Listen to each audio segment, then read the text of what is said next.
Hello everyone, అందరికీ నమస్కారం. నేను శిరీష. సిరివెన్నెల హోమ్ వరల్డ్కి స్వాగతం. అందరూ ఎలా ఉన్నారు? బాగున్నారు అనుకుంటున్నాను. నేను కూడా చాలా బాగున్నాను. ఈరోజు శుక్రవారం కదా, ప్రత్యేకమైన వీడియో వస్తుంది. ఈరోజు చొల్లంగి అమావాస్య, అంటే శుక్రవారంతో కలిసిన అమావాస్య రావడం అంటే చాలా మంచిది. అందులోనూ చొల్లంగి అమావాస్య అంటే కోటి జన్మల పాపహారిణి అట. నాకు నిన్న రాత్రి తెలిసింది అది ప్రత్యేకమైందని చెప్పని, అందుకనే మీకు ముందుగా చెప్పలేకపోయాను. ఈరోజు నేను చక్కగా పూజ అది చేసుకున్నాను, మంచి ముగ్గు పెట్టాను, పాట పాడాను, అలాగే పిండి ప్రమిదలతో దీపారాధన అది చేసుకున్నాను. ఇది అంటే ఈ అమావాస్య ఎలా చేసుకుంటాం, ఏంటి దీని విశిష్టత ఏంటి, అలాగే వీడియోలో నేను ఏమేం చేశాను అన్నీ మీరు వీడియోలోకి వెళ్ళి చూడడానికి ముందు మొదటిసారి మన ఛానల్ ఎవరైనా చూస్తుంటే కనుక ఛానల్ సబ్స్క్రైబ్ చేసుకోండి. పక్కనే ఉన్న బెల్ ఐకాన్ క్లిక్ చేసి ఆల్ క్లిక్ చేస్తే కొత్త వీడియోస్ పెట్టగానే మిస్ కాకుండా చూడగలుగుతారు. డిస్క్రిప్షన్లో కూడా లింక్స్ ఉంటాయి, ఒకసారి చెక్ చేయండి. ఇన్స్టాగ్రామ్లో కూడా నాకు ఎవరైనా మెసేజ్ చేయాలనుకున్న వాళ్ళు తప్పకుండా చేయొచ్చు. నేను పిండి ప్రమిదలకి, ప్రసాదానికి అన్నీ రెడీ చేసుకుంటున్నాను. ఉదయం పని అయిపోయిన తర్వాత చక్కగా ప్రశాంతంగా పూజ చేసుకోవడానికని. సో అవన్నీ ఏంటి, చొల్లంగి అమావాస్యకి ఏం చెయ్యాలి అన్నీ మీరు వీడియోలోకి వెళ్ళి చూద్దరు. కానీ ముందు ఏంటంటే ముగ్గు మంచిగా గుమ్మ ముందు నిండుగా ముగ్గు ఉండాలి కాబట్టి ఫస్ట్ ముగ్గు పెట్టేసుకుందామని. మామూలుగా మనకి చొల్లంగి అమావాస్య అంటే పుష్యమాసంలో ఆఖరి రోజు. ఈరోజు ఇంకా పుష్యమాసం అయిపోతుంది, రేపటి నుంచి మనకి మాఘమాసం కాబట్టి పుష్యమాసంలో ఆఖరి రోజు వచ్చే అమావాస్యనే మనం చొల్లంగి అమావాస్య అంటాము.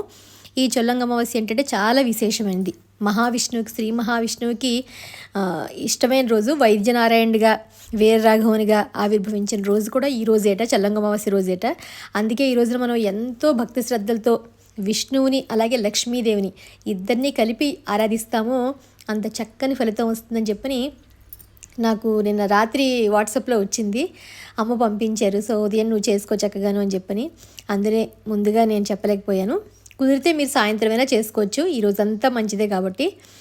మామూలుగా అమావాస్య అమ్మవారికి ఇష్టమైంది, ఎందుకంటే లక్ష్మీదేవి అమావాస్య రోజు పుట్టిందని చెప్పని అంటూ ఉంటాం కదా. అమ్మవారికి ఇష్టమైన రోజు, అందులో శుక్రవారం కలిసి వచ్చింది. వెంకటేశ్వర స్వామి కూడా శుక్రవారం అంటే చాలా ఇష్టం. మన తిరుపతిలో వాటిలో కూడా శుక్రవారం ప్రత్యేకంగా చేస్తూ ఉంటారు. అమావాస్యకి రోగహరణ శక్తి ఉంటుందట. అంటే ఆ రోజు మనం మన బాధలు, ఈతి బాధలు, ఈ ఆరోగ్యపరంగా ఉండేవన్నీ తగ్గుతాయని మన పెద్దవాళ్ళు చెప్తూ ఉంటారట.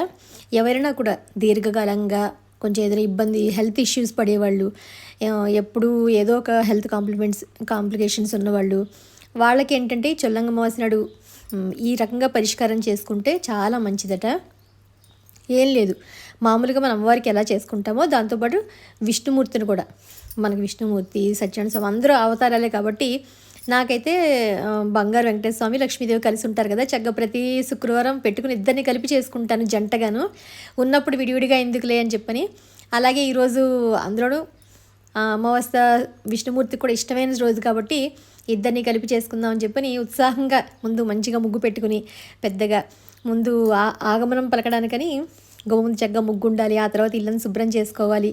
ఆ తర్వాత పెరట్లో పువ్వులన్నీ కోసుకొని పూజారాధనకి అంతా రెడీ చేసుకుని అప్పుడు మిగతా పనులన్నీ చేసుకుందాం అని చెప్పని ముగ్గు పెట్టుకుంటున్నాను. ప్రతి శుక్రవారం అనిపిస్తుంది గుమ్మని నిండిపోయే ముగ్గు పెట్టాలి మంచిగా అని చెప్పని. దానికోసమే నేను చూస్తూ ఉంటాను ఎలాంటి ముగ్గు పెట్టాలి అని చెప్పని. నా బ్రెయిన్లోకి ఏ ఆలోచన వస్తే అలా దాన్ని అల్లుకుంటూ వెళ్ళిపోయి ఒక పెద్ద ముగ్గు అయితే చివరికి రెడీ అవుతుంది. ఎలా ఉంది ఏంటని తప్పకుండా కామెంట్ సెక్షన్లో తెలియజేయండి. ఉదయాన్నే ప్రశాంతంగా ఉంటుంది గార్డెన్, చక్కగా పూలన్నీ రెడీగా ఉంటాయి పూజ కోసం అని చెప్పని. శుక్రవారం నేను చేసుకుంటాను కాబట్టి మిగతా రోజులన్నీ మా వారు చూస్తారు కాబట్టి ఆయనే అన్నీ చూసుకుంటూ ఉంటారు. శుక్రవారం మాత్రం నాకు ప్రత్యేకంగా అనిపించి నేను చక్కగా పూలన్నీ కోసుకుని ఎక్కడెక్కడ పూలను అన్నీ కోసేస్తాను, మొత్తం అన్నీ అమ్మవారికి పెట్టాలి అని చెప్పని. అలాగే తమలపాకులు, మిగతా పువ్వులు అన్నీ కూడా రెడీ చేసుకుని పళ్ళు, ప్రసాదం ఏం చేయాలనుకుంటున్నానో ఆ రోజు నాకు శక్తి కొలది అమ్మవారు నాకు ఏది అనుగ్రహంగా ఆ టైంకి ఏం చేయాలనిపిస్తే అలా దొరుకుతాయని నేను దాని తగ్గట్టుగా అన్నీ రెడీ చేసుకుని పెట్టుకుంటాను. నేను ఫస్ట్ ఏంటంటే పూజకి రెడీ చేసుకునే ముందు పిండి ప్రమిదలు చేసుకోవాలట మనం. అంటే ఏదైనా కొంచెం మనం చెప్పాను ఆరోగ్యపరంగా బాలేని వాళ్ళందరూ బాగుండాలని చెప్పని పిండి ప్రమిదలకి ఏంటంటే ఒక ఏదైనా బౌల్ తీసుకుని దాంట్లో కొంచెం బియ్య పిండి, అలాగే కొంచెం పంచదార, లేకపోతే బెల్లం పొడైనా పర్వాలేదు, యాలకులు కొంచెం అదిను, కుదిరితే ఆవు పాలు పోసుకోవచ్చు. అంటే అప్పటికప్పుడు దొరకవు అనుకున్న వాళ్ళు గేదె పాలైనా పర్వాలేదు, లేకపోతే నీళ్ళతోటైనా మనం తడుపుకొని చేసుకోవచ్చు. భక్తి ముఖ్యం అంతే. నీళ్ళతో పోయడం వల్ల పిండి దీపం వెలకపోవడం ఉండదు, అనుగ్రహం ఉండకపోదు. దొరికితే ఖచ్చితంగా ట్రై చేయాలి మనం. దొరకని పక్షంలో అప్పుడు వాటితోటైనా చేసుకోవాలి. దానికి కొంచెం ఆవు నెయ్యి కూడా కలిపి అప్పుడు మంచిగా పిండి అంతా బాగా కలిపి నానబెట్టుకుని పిండితే ఇంకా బాగుంటుంది అప్పటికప్పుడు. కాబట్టి పొడి పిండే కలిపాను నేను. వాటినన్నింటినీ ఒక బౌల్స్లో చేసుకుని పిండి ప్రమిదలు మనం ఎలా చేస్తామో సేమ్ వెంకటేశ్వర స్వామికి దీపారాధనకి ఎలా చేస్తామో అలాగే రెడీ చేసుకున్నాను. 5 దీపాలు, పంచదీపాలు పెట్టుకుందామని, ఎందుకంటే శుక్రవారం కదా 2 కలిసి వస్తాయని చెప్పని అవి రెడీ చేసేసుకున్న తర్వాత ప్రసాదం చేద్దాము అంటే కొంచెం మంచి రోజు కదా అని చెప్పని కేసరి ప్రసాదం చేద్దాం అనుకున్నాను. బొంబాయి రవ్వతో కేసరి ప్రసాదం చేద్దామని చెప్పని దానికోసం మామూలుగా ముందులో జీడిపప్పులన్నీ ఒక బౌల్ పెట్టి చక్కగా నెయ్యి వేసుకుని అవన్నీ వేయించేసుకుని మళ్ళీ వాటిని పక్కన పెట్టి అప్పుడు రవ్వది కూడా బాగా పచ్చివాసన పోయేందుకు వేయించుకున్నాను. అలా ఉదయం వంట చేస్తూ ఉంటే సూర్యకిరణాలు డైరెక్ట్గా వచ్చి నేను వండుతున్న దాని మీద పడుతున్నప్పుడు అబ్బాయి ఎంత బాగుంది అనిపిస్తుంది. అంటే సూర్యభగవానుడు అనుగ్రహం కూడా నేను వండుతున్న వంట మీద పడింది. ఆ వండుతున్న వంటలో కూడా ఆయన కిరణాల్లో ఎంత కాంతి అయితే ఉంటుందో నేను చేసే దాంట్లో కూడా ఆ కిరణాల రూపంలో వచ్చి ఆ రకంగా భగవంతుడికి నైవేద్యం సమర్పిస్తున్నాను అని అనిపించింది. ఈరోజే నాకు ఎందుకు అలా అనిపించింది. డైరెక్ట్గా కిరణాలు అలా వచ్చి నేను చేస్తున్న దాని మీద పడుతున్నాయి అనిపించింది. భలేను ఫస్ట్ వీడియోకి ఇబ్బంది ఏమో అని అనుకున్నాను, కానీ పర్వాలేదు. అలా డైరెక్ట్గా వండుతున్న వాటి మీదకి వచ్చి పడ్డం అనేది ఆరోగ్యపరంగాను మామూలుగా మంచిదట. అలాగా నాకు కూడా అది ఒక పాజిటివ్గా అనిపించింది. అంటే అదేమో నాకు తెలియదు, కానీ ఒక పాజిటివ్ ఫీలింగ్ అయితే కలిగింది. సూర్యనారాయణమూర్తి అనుగ్రహం ఉన్నట్టుంది అని కేసరి అయితే ప్రసాదం రెడీ చేశాను. కొంచెం నెయ్యి వేశాను, ఫుడ్ కలర్ కూడా వేశాను. కొంచెం అంటే స్కిప్ చేద్దాం అనుకున్నాను, కానీ సరే కొంచెం మంచిగా చేద్దాం ఎర్రగా అని చెప్పని ఫుడ్ కలర్ కూడా వేసి నెయ్యి కూడా వేసి జీడిపప్పులు వేయించిన కూడా వేసి ప్రసాదం అంతా రెడీ చేసేసుకుని బౌల్లోకి సర్దుకుంటున్నాను. అదే ప్రసాదం అంతా పట్టుకెళ్ళాం కదా, అందుకని స్వామికి అమ్మవారికి తగ్గట్టుగా కొంచెం ప్లేట్లో పెట్టుకుని పూజ గదికి సిద్ధం అవుతున్నాను. ఇంకా పూజ అది చూద్దురు. కానీ అలాగే ఒక ఇంపార్టెంట్ రెమెడీ ఉంది ఈరోజు కనుక, అంటే సాయంత్రం పెట్టుకున్నా పర్వాలేదు. దాంతోపాటు అందరూ ఇంట్లో వాళ్ళు ఉన్న వాళ్ళందరూ కూడాను దిష్టి తీసుకోవాలి ఎవరికి వాళ్ళే. కొంచెం ఉప్పు అలాగే బెల్లం, ఒక చిన్న బెల్లం ముక్క, రాళ్ళు ఉప్పు మామూలు ఉప్పు మన ఇష్టం, చిన్న బెల్లం ముక్క తీసుకుని ఎవరికి వాళ్ళే హస్బెండ్స్ వాళ్ళకి వాళ్ళే మన పిల్లలు కూడా మనం తీయచ్చు. అలా 3 సార్లు ఉప్పు దిష్టి తీసేసుకుని ఎవరు తొక్కని చోటో లేకపోతే ఎక్కడో అక్కడ మనం నీళ్ళల్లోనూ సింక్లోనూ ఎక్కడో అక్కడ వేసేయట. అలా తీసుకోవడం వల్ల కూడా మనకి ఏమైనా మనకి దృష్టి దోషాలు ఎక్కువ ఉన్నా కూడా చాలామందికి అనుకోకుండా ఎక్కువ తగులుతూనే ఉంటాయి. వాటి ప్రభావం తగ్గుతుందట. మనకి ఏదైనా కొంచెం దోషాలున్నా మృత్యు దోషాలు అపమృత్యు దోషాలు ఉన్నా కూడా తగ్గుతాయట. ఇలా ఇంట్లో వాళ్ళు అందరూ చేస్తే చాలా మంచిది అని చెప్పని నాకు మెసేజ్ వచ్చిందని కదా, అందులో చూశాను. అదే అన్నారు, అమ్మ మీరు కూడా తీసుకోండి ఈరోజు దిష్టి, తనని కూడా ఆఫీస్ నుంచి వచ్చాక తీసుకోమని చెప్పు, పిల్లలకి అయితే నువ్వు తీసేసే అని చెప్పారు. సరే అమ్మ తప్పకుండాను అని చెప్పని పూజకైతే సిద్ధం అవుతున్నాను. అమ్మవారిని అయ్యవారిని బంగారు లక్ష్మీదేవి స్వామి తీసుకున్నానని చెప్పాను కదా, వాటిని పెట్టుకుని పిండి ప్రమిదలు కూడా తమలపాకులు కోసుకొచ్చి పెరట్లో వాటిని కూడా రెడీ చేసుకుని మామూలుగా దీపారాధనలు కామాక్షి దీపం వాటిని కూడా బొట్టు పెట్టుకుని అన్నీ రెడీ చేసుకుని ఆవు నేతితోటి దీపారాధన అది చేసుకుందాం అని చెప్పని అన్నీ చక్కగా గంధం బొట్లు కుంకుమ బొట్లతో అలంకరణ చేసి వాటికి ఆవు నేతితోటి దీపాలు అన్నీ రెడీ చేసుకుని దీపారాధన అయితే చేసుకుని మహావిష్ణువుని ఆరాధన చేసుకుంటే మంచిది. నేను ఏంటంటే ఈరోజు మంచిది కదా అని చెప్పి మామూలుగా రోజు చదువుకునే దేవుడి స్తోత్రాలు ఎలాగో ఉంటాయి, వాటితో పాటు విష్ణు సహస్రనామం అది కూడా చదువుకుందామని అనుకున్నాను. ముందుగా ఏంటంటే చక్కగా పువ్వులతోటి తమలపాకులతోటి దీపారాధన అది చేసుకుని చక్కగా దీపకాంతులతోటి అయిన తర్వాత వెలుగుతూ ఉన్న తర్వాత అప్పుడు మనం ఏం చదువుకోవాలనుకున్నాం ఏం చేసుకుందాం అనుకుంటున్నామో మన నిత్య దీపారాధన పంచోపచార పూజ అయినా షోడశోపచార పూజ అయినా మనం రోజు ఎలా చేసుకుంటామో అదే పూజ. మామూలుగా ఏంటంటే పిండి ప్రమిదలు పెట్టుకుని ప్రసాదం చేసుకున్నాను. యాక్చువల్గా బియ్యం పరవాన్నం ప్రసాదం చేసుకోవచ్చు, మన శక్తి కొలది మనకి కొబ్బరికైనా కొట్టుకోవచ్చు, పళ్ళున్నో పెట్టుకోవచ్చు, ఇదే చేయాలని ఏం లేదు.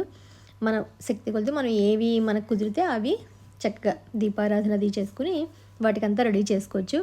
అన్నీ రెడీ చేసుకుని ప్రశాంతంగా కూర్చుంటే మనం పూజ చక్కగా ప్రశాంతంగా చేసుకోవచ్చు. ఇప్పుడు ఒక చిన్న పాట.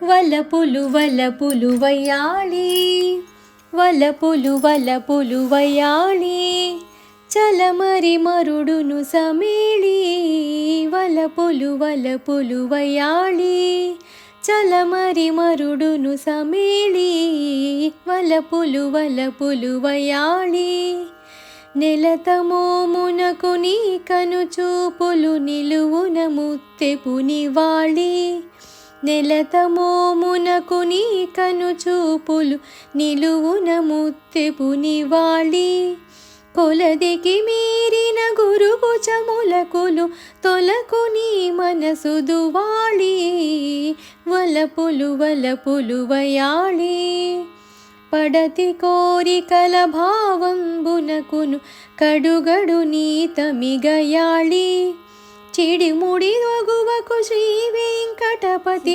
విడువని కూటమి విరాళి వక్త్రాజ్య పారిషద్య పరిస్థితం విఘ్నం నిఘ్నం సతం విశ్వక్సేనం తమాశ్రయే వ్యాసం వసిష్ఠ నప్తారం శక్తే గోత్రమకల్మషం పరాశరాత్మజం వందే సుఖతాతం తపోనిధిం వ్యాసాయ విష్ణురూపాయ వ్యాసరూపాయ విష్ణవే నమో వై బ్రహ్మనిధే వాసిష్ఠాయ నమో నమః అవికారాయ శుద్ధాయ నిత్యాయ పరమాత్మనే సదేకరూపరూపాయ విష్ణవే సర్వజిష్ణవే యస్య స్మరణ మాత్రేణ జన్మ సంసార బంధనాత్ విముచ్యతే నమస్తస్మై విష్ణవే ప్రవిష్ణవే ఓం నమో విష్ణవే ప్రవిష్ణవే శ్రీ వైశంపాయనువాచ శ్రుత్వా ధర్మానశేషేణ పావనాని సర్వసః యుధిష్ఠిరస్సాం ధర్మం పునరేవాభ్యవాచత యుధిష్ఠిరోవాచ కిమేకం దైవతం లోకే కిం వాప్యేకం పరాయణం स्तुवन्तः कं कवर्चन्त प्राप्नुयुर्वानवशुभं को धर्म सर्वधर्माणां पवत परमोवतः किं जपन्मुच्यते जन्तुर्जन्म संसारबन्धनात् श्रीभीष्मवद जगत्प्रभुं देवदेवम् अनन्तं पुरुषोत्तमं स्तुवन्नाम सहस्रेण पुरुषसतोतितः तमेव चार्च्य नित्यं भक्त्या पुरुषमव्ययं ध्यायन् स्तुवन्नमस्यं च यजमानस्त्वमेव च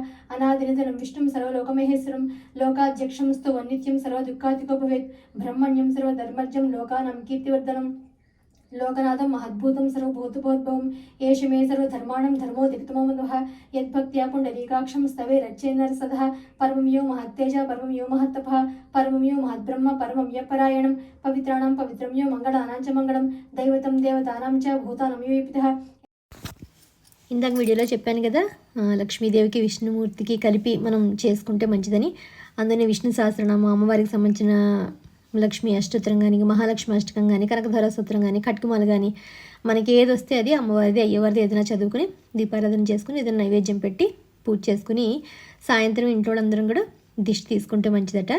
ఇది నేను చేసుకున్న పూజా విధానం. అది ఈరోజు ఇలా చేసుకున్నాను సింపుల్గాను. ముందుగానే చెప్పడానికి అవకాశం కుదరలేదు. అందులో కుదిరిన వాళ్ళు సాయంత్రం అయినా మీరు చేసుకుని మీ ఇంట్లో కూడా అందరూ ఆరోగ్యంగా ఉండేలాగా చిన్న చిన్న పరిహారాలు మనం చేసుకుంటే అంతా బాగుంటుందని చేసుకోవడం.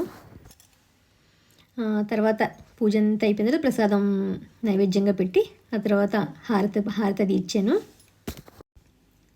ఈ చల్లంగ అమావాస్యకి అయితే అమ్మవారికి అయ్యవారికి కలిపి పూజ చేసుకున్నాను. మీరందరూ కూడా ఎలా చేసుకున్నాడు ఏంటని నాకు తప్పకుండా కామెంట్ సెక్షన్ తెలియజేయండి. ఇంకేదైనా ప్రత్యేకంగా మీరు అమావాస్యకి చేసుకుంటారా అంటే ఈ చల్లంగ అమావాస్యకి అంటే పెద్దలకు కూడా మనం ఏదైనా మనం దానం ఇచ్చినా కూడా పెద్దల పేరు మీద చెప్పి కూడా చాలా మంచిదట ఈ అమావాస్యకి. మామూలుగా అమావాస్యకి ఇస్తూ ఉంటారు కదా, అలా చేసినా కూడా చాలా మంచిదట ఈ రోజున. అంటే ఏదైనా దానం చేసి మంచి పని చేస్తే అది ఎప్పుడు మనకి రెట్టింపు ఫలితం వస్తుందని చెప్పని మన పెద్దవాళ్ళు చెప్తూ ఉంటారు కదా, అందుకని చెప్పని ఈరోజైతే కనుల పండగగా అనిపించింది నాకు. పూజ పిండి ప్రమిదలో దీపాలు చక్కగా వెలుగుతూను గులాబీలు కూడా అన్నీ ఒకటే ఇంట్లో ఒక 7-8 దాకా ఒకటే పూసాయి గుర్తుగానే. అందుకని అవన్నీ కోసి మందార పూలు అవన్నీ బాగా అలంకరణ చేశాను అనిపించింది.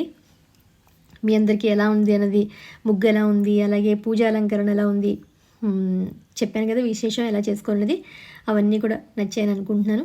తప్పకుండా మళ్ళీ మిమ్మల్ని ఇంకొక ఇంట్రెస్టింగ్ వీడియోతోటి కలుస్తాను. అంతవరకు బాయ్.